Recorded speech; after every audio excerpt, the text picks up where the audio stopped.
Mr. Wijnands, Aegon has just published its first quarter 2015 results. Can you give us your overall opinion? Well, what we're seeing is, on the one hand, disappointing underlying earnings.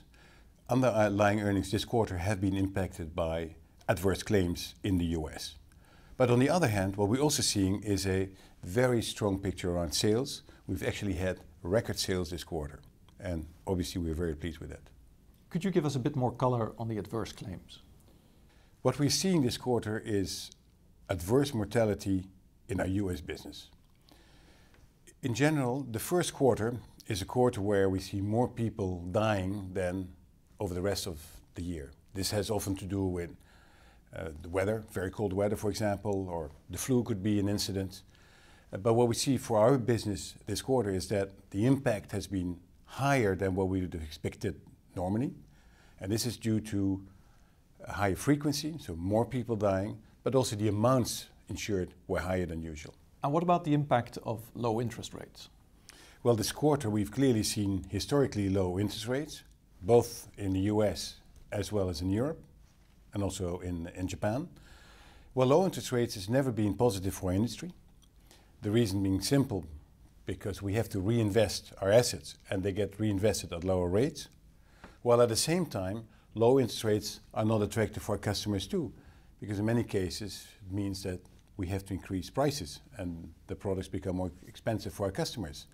Nevertheless, in this very low interest rate environment, we've seen that our franchises continue to be very strong, and we've attracted and continue to attract a very high number of new customers that put their trust with Aegon. And what impact do low interest rates have on Aegon's capital position?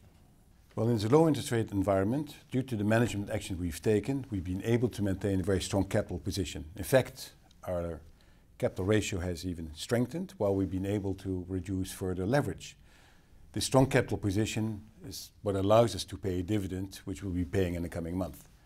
And at the same time, we're working hard in order to prepare ourselves to be ready into the new Solvency II environment, which will take into effect at the beginning of next year. Customers and sales are up this quarter. Can you tell us what's driving this? Well, we're seeing a very strong development in our sales in each of the areas we are been focusing on. So that means our pension business, our asset management business, our life insurance business, but also our accident and health business. We're seeing very strong development in all the geographical areas, in the US, in Europe, but also in Asia. And I'm particularly pleased by the fact that this has been a quarter with record sales for Aegon. One of the strategic highlights is the introduction of a venture fund. Could you elaborate a little bit more about the progress of this fund? Yeah, we have launched a €100 million corporate venture fund. That is a fund that will be investing in new technology, and particularly focusing on startups.